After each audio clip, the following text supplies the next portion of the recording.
everybody, welcome to my talk today, tips to help nursing associates progress in their career. I work closely with nursing associates and support workers who aspire to become a nursing associate, and I thought it would be really helpful to provide some tips for you.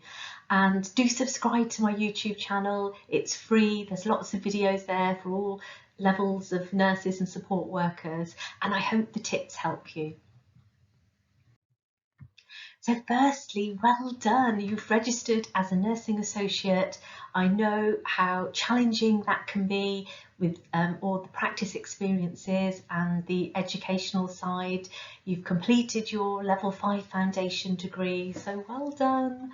And let's look forward now to your journey ahead.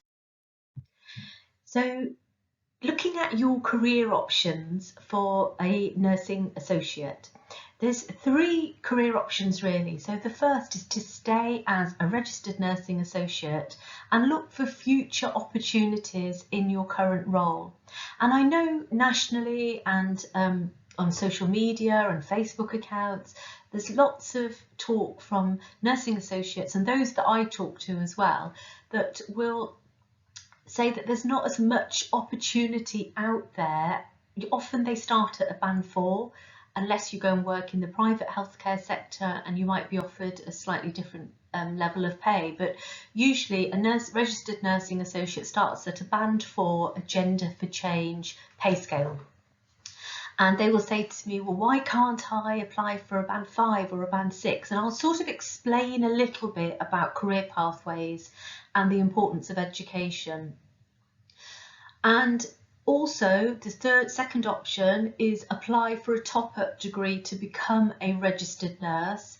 And then the third option, which I've known people do, is use the course as a stepping stone, because you have a level 5 foundation degree. And I know you could move, I know people that have moved into another profession and used it, their degree, to move into another career pathway. One being a physio, for example, now, who's a registered physio.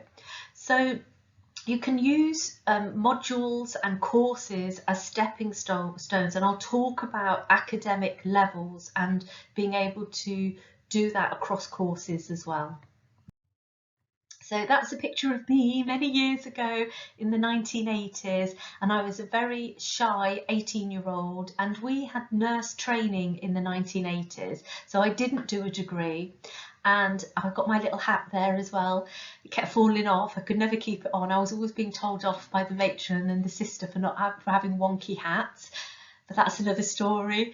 And the key thing really is to say it takes time to find the right career path. And when I qualified as a nurse in the 1980s, there wasn't many jobs for nurses, and I had a bit of a bad time as a student. I failed my nursing finals, and it was all really difficult because there was a lack of jobs in the 1980s. There was over 3 million, I think, unemployed at the time.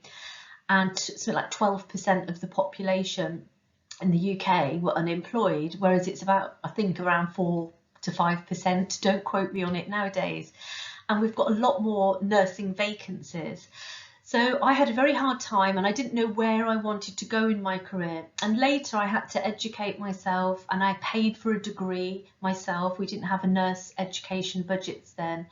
But failing my finals didn't hold me back academically, and I was very much a plodder with my education, and did, paid for a module a term, for example. But I got there in the end, and then I ended up becoming a nurse educator and a lecturer practitioner, where I worked half in practice and half in the university. So I've got lots of tips that I can give you, but don't think just because you struggled in your course that you can't go on and do further education. You've obviously got the knowledge and the skills, as you wouldn't be where you are today. So first key tip, know what opportunities are available. Whether you stay as a nursing associate or go on to become a registered nurse, you need to know what's available to help your professional and academic development. We are always learning. Even now, sometimes on odd days, I'm, very rarely now really, but the last year I have been into practice with the pandemic, and worked in neuro ICU, for example, and I was unable to do to work with the equipment. I really worked in a nursing associate role, I would say, because I didn't have that knowledge and up-to-date skills. And whereas if I worked on a ward area, which is my background, neurosciences is my passion, I would have been able to have administered drugs and used the equipment. But you're always learning, and you go back to that novice level, wherever you need to, and during your career the evidence base is always changing. So if you stay as a registered nursing associate, that's amazing. You're going to be contributing care to patients, clients, and that's fantastic for the healthcare service. So, but you will always be studying, and you'll always be keeping yourself up to date. As a nursing associate, there may be opportunities, and it's about being proactive in your role, I would say. So when you start as a registered nursing associate, networking, going and talking to educators, for example, in your area. And if you're finding that I'm really enjoying teaching support workers and trying to inspire them to do an apprenticeship, for example, then go and talk to your apprenticeship team and put yourself forward. If they have a recruitment event at university or in the trust, you perhaps could do a little video, or do some take a photo and write a little bit of text about what the apprenticeship, how it worked, how it's enabled you to become a nursing associate, to talk about your role, whatever you feel comfortable with, but you can inspire others while you're in your role. And if you network with educators, potentially you might be able to develop into a nurse education link role, for example. As a nursing associate, you will always need to keep your skills and knowledge up to date, but you've also got these transferable skills that can be used across specialties and fields. And I know many of you will have registered as a nursing associate on an apprenticeship. So you may have an employer that supported you, and you might have worked for that local area for a while and feel obliged to stay there. And that's wonderful, and that's right.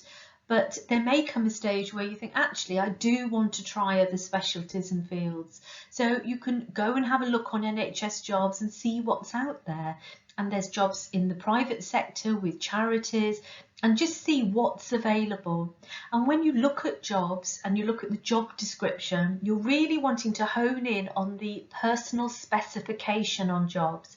And there's an essential side and a desirable side. And so long as you meet the essential side of a job description, it means you can apply for that role. And sometimes you'll be quite surprised at what you can apply for, and just go and talk to the recruitment manager and see if you can, if you're not quite sure about whether you do meet that criteria or not. But it's helpful to see what's out there and what opportunities are there, and try and create some of your own by being proactive and networking. If you do want to progress as a registered nurse, usually the top-up degree is 18 months to 2 years. You might want to self-fund, but ideally an apprenticeship will be much cheaper. And I do know across employers, and I know the nursing associates in England is registered in England. So the disclaimer here is it's it's February 2022. So currently nursing associates are registered in England. But the top up, you would self-fund or try and get on an apprenticeship. And there may be a waiting list. So if you go and ask a manager, would you support me topping up? They may say yes, but you need to wait for a year or two until another staff member has finished their apprenticeship. And you have to try and be patient, because your manager, your line manager, if they're a service manager, has to prioritise that service and the patients. And so if you wait for 2 years and they say that, they'll try and support you, then that's fantastic. Then you're getting a positive response. If they say absolutely not, we can't release you at all. So for example, if you were working in an outpatient and they literally did not have enough staff, so it's a smaller team, and they said we'll never be able to support you really, then you need to think about your other options and whether you want to move to other areas where potentially they would support you. And you will need employer line manager support to secure a top-up apprenticeship. I haven't seen any nationally where an external person would be brought in to be topped up, but it might happen in the future. But the key thing is to look out for top-up apprenticeships and ideally try and gain an apprenticeship where you're being paid a wage while you top up. Building your academic credits, I thought it was quite helpful for you just to see the different levels that you have academically. So all courses at universities in the UK will have an academic level aligned to them. Now, if you, as nursing associates, that you're not employed in Scotland currently, but Scotland has a different quality framework for their universities. And there could be slight variations across the 4 nations, but they will have equivalents to these academic credits.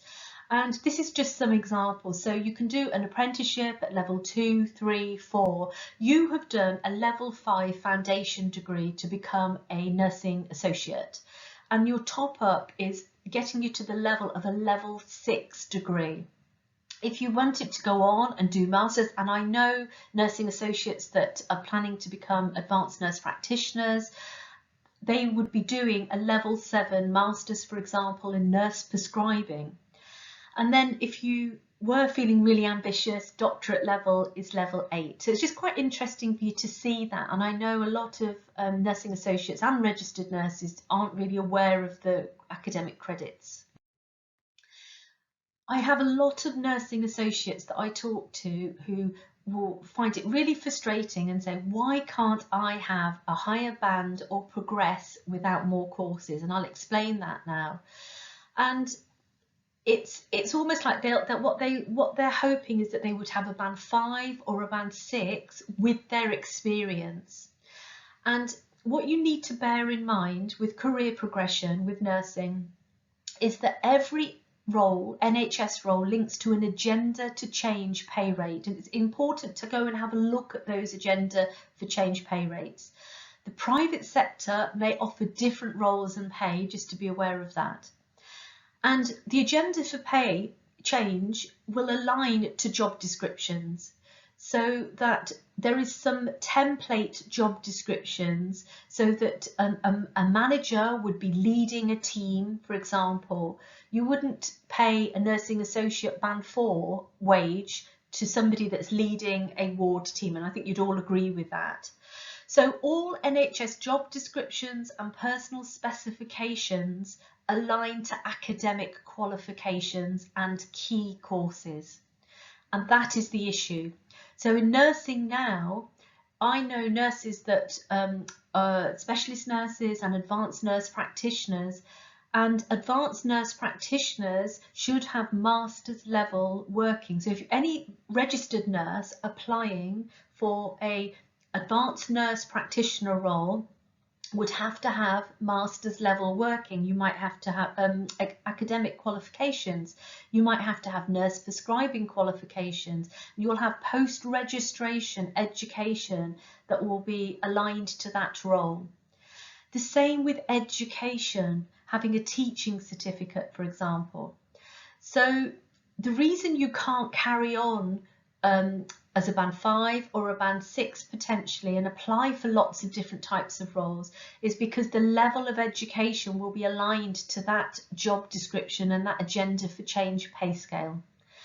So what's quite helpful, this is an example here of a table from a band 5 up to band 7. And it's an educational table, because I know because I've recently spoken to a nursing associate that wants to become an educator.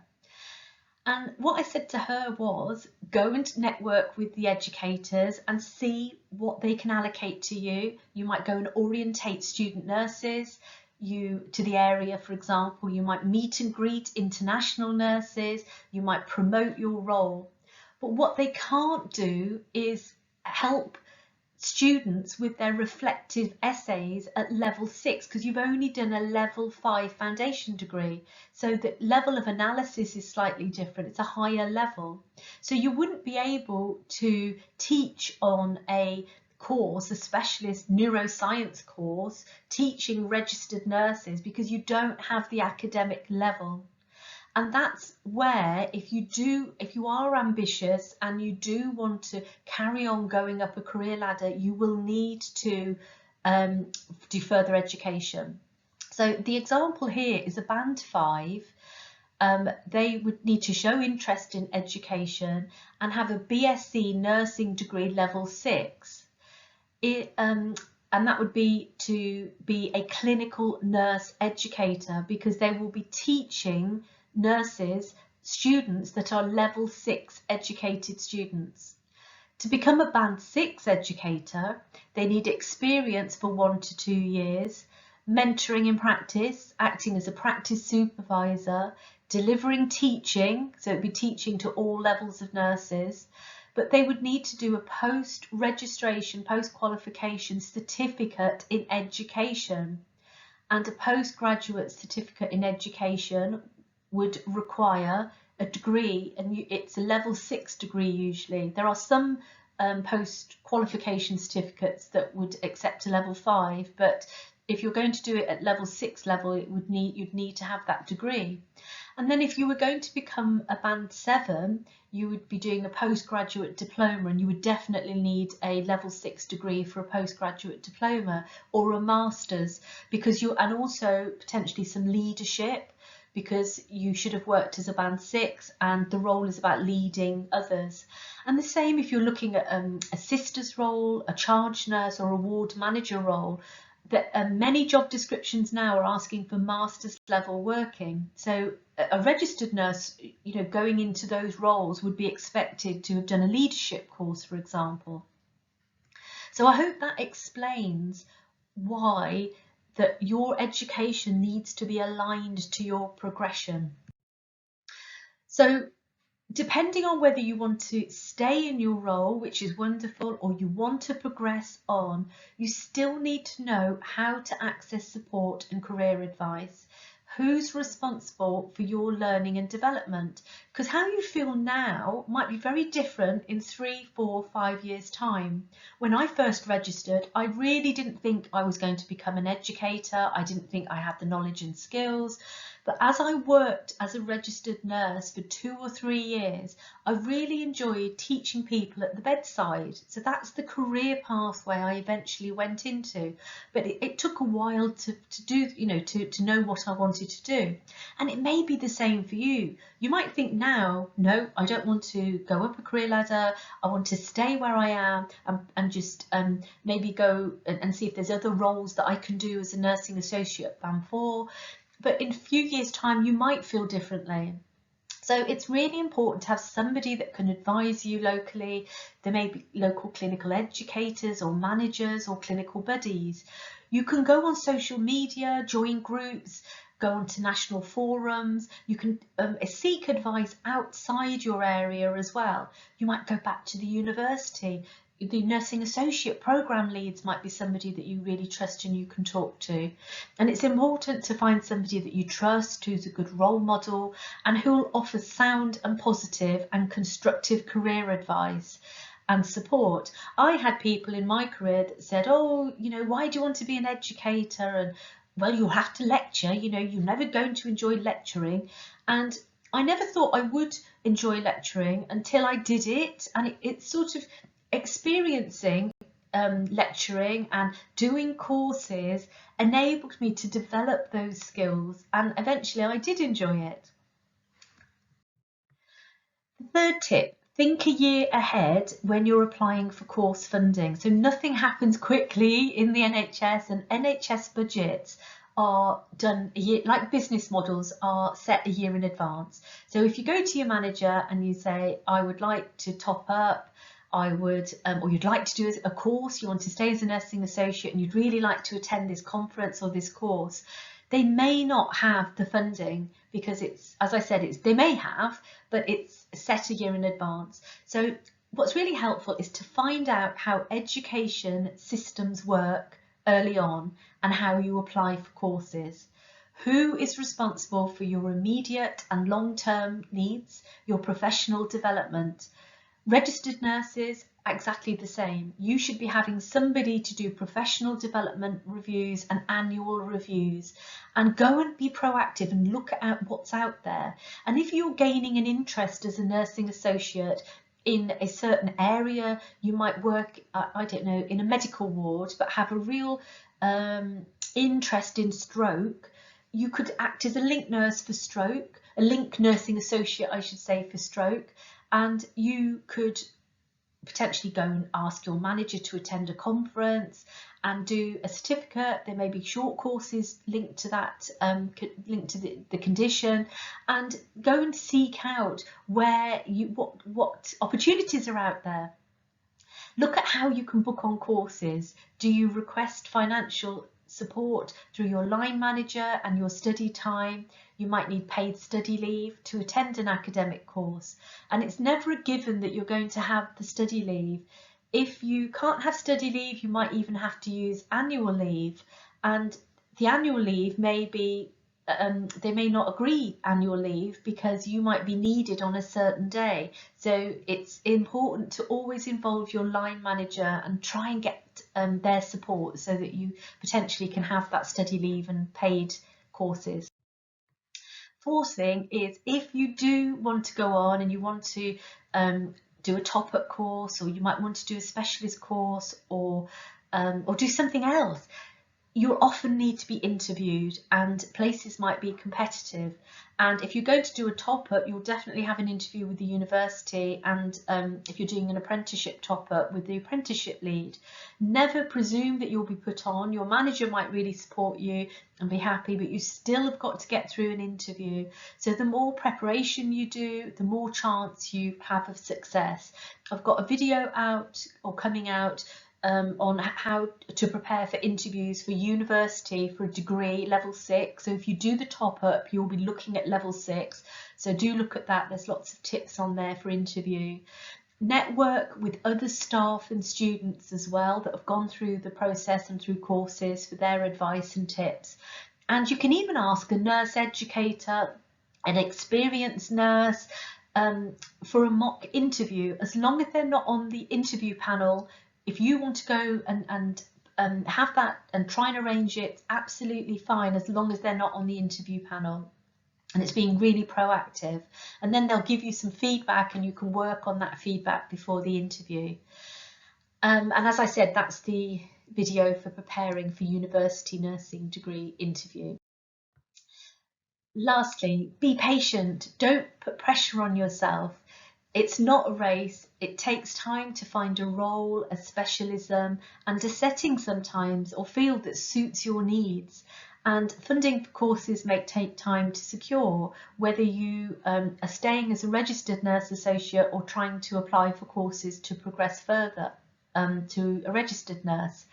And we learn from good and challenging experiences, and sometimes there may be times where you really you might apply for a top-up and you have a bereavement and other things going on in your life, or you've there's lots of things that life throws at us. So don't be hard on yourself, and just learn from your experiences, and your mental and physical well-being will always come before work. So a career tip for every single one of you is, if in whichever role you're in, is always prioritise your mental and physical well-being and access support.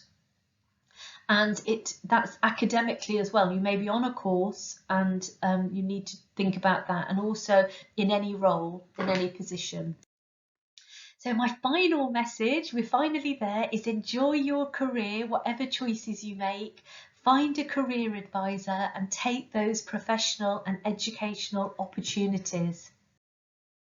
If you've got any questions, as I said earlier, put them in the comments box. If you enjoyed the video, give me a like, do subscribe to my channel, and if you want to contact me, you can also link to me on my website or DM me on Twitter or Instagram. So good luck.